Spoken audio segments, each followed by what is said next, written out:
Mis hermanos y mis hermanas, una vez más les saludamos desde el púlpito de la Primera Iglesia Bautista de Gurabo, en estos tiempos donde debemos permanecer en nuestros hogares hasta que se nos indique poder volver a reunirnos. Entre tanto, no es una iglesia la que está reunida, sino muchas iglesias que componen la familia de la Primera Iglesia Bautista de Gurabo y nuestros amigos que nos ven y escuchan a través de estos medios.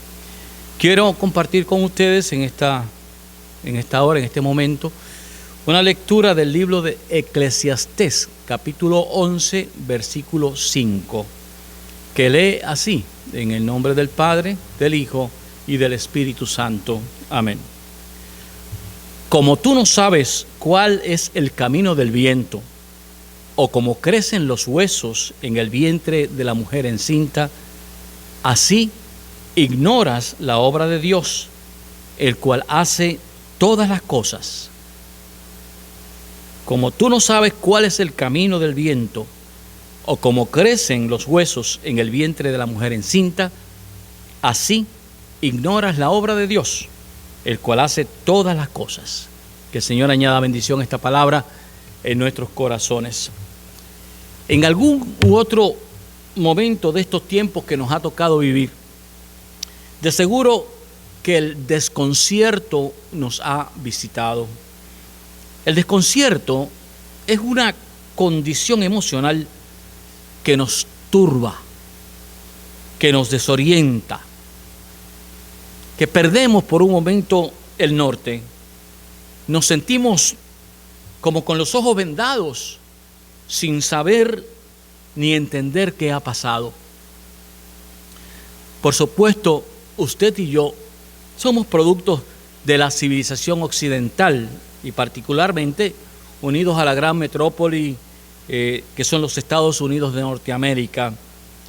Y digo esto porque Puerto Rico en particular ha sufrido los estragos de los huracanes, ahora el famoso terremoto de cada 100 años que comienza a despertar, pero gracias a Dios, no sabemos lo que es una guerra, no sabemos lo que es que no haya nada que comer.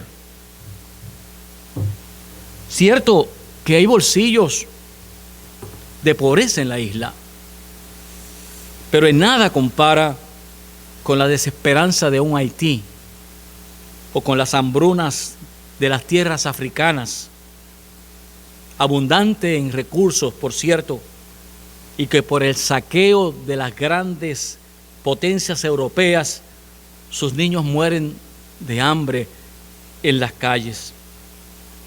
Miren nuestras desesperaciones hoy día. Que se nos dañe el aire acondicionado, que el calentador no funcione, que la señal de internet se pierda. Usted podría pensar en la desgracia terrible que su celular se dañe.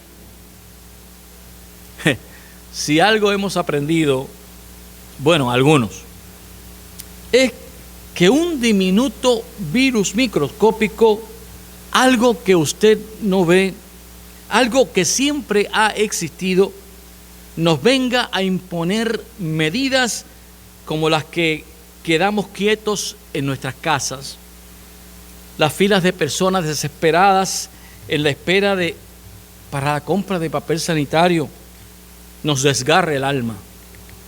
Más todavía nos duele que una prominente y millonaria familia haya hecho presión para intentar abrir los centros comerciales, cosa que no necesitamos, porque son altares a la vanidad, a la ropa de marca, a los tenis caros y demás parafernalia, sin los cuales la gente podemos felizmente vivir. Cada día que pasa, mis hermanos, el grueso de la ciudadanía comienza a desesperarse. En Chicago, por ejemplo, recibimos la noticia que una turba de ciudadanos portando armas de fuego desafían y exigían al gobierno que abrieran los establecimientos para que el capital fluyera. Mientras el virus, el COVID-19, sigue haciendo estragos. Y es que queda probado a través de la historia que las crisis, mis hermanos, hacen salir lo más noble y lo más vil del ser humano. Y este punto no tengo que ni mencionarlo, pues es de todos conocidos los actos heroicos de tantos puertorriqueños comprometidos a servir, comprometidos a aliviar el dolor de sus semejantes, como aquellos que han querido tomar también por el lado negativo, aquellos que han querido tomar ventaja de este momento. Y ante esta situación tan especial y única, una cosa es necesaria: debemos tornar nuestra mirada a la palabra de Dios y al Dios de la palabra. La sabiduría es el arma que necesitamos para superar este momento y otros momentos que puedan seguir. Se acerca por ahí la época de huracanes y sería bueno y prudente que con tiempo hiciéramos los arreglos pertinentes para no crear otra crisis, esperando al último momento para tomar por asalto las tiendas y almacenes y comprar con desesperación. No queremos eso. Quiero aprovechar este momento, y este es un llamado a nuestra iglesia. Si usted sabe de algún miembro que esté pasando por escasez o algún otro problema, no olvidemos que somos iglesia y somos familia, que aquí estamos, que estamos para compartir lo que tenemos, que estamos para dar cara por aquellos que tienen necesidad. Pero es importante que nos deje saber que nuestro redil haya siempre sustento. Si usted está en necesidad, llámenos, llame a Betsy o a mi teléfono. Ustedes deben tenerlo. Hoy más que nunca hacemos y haremos valer la frase que nos identifica como iglesia: somos iglesia, somos familia. Lo maravilloso de este tiempo es que ya sabemos de la nobleza de hermanos y hermanas que están llevando alimentos y palabra de aliento a algunas de nuestras familias. Y esta es una única oportunidad de brillar para el Señor. Damos gloria a Dios por eso. Vamos al pasaje de hoy. El pasaje que hemos leído y que se encuentra en Eclesiastés capítulo 11 es producto de la mente privilegiada de Salomón y de la inspiración del Espíritu Santo.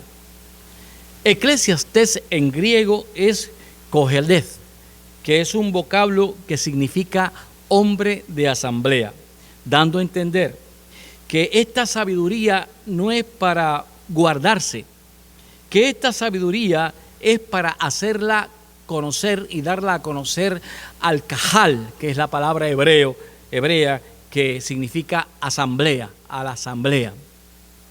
Hay en este libro un penetrante realismo que le hace frente a la alegría y a la furia, que le hace frente a los triunfos y a las derrotas.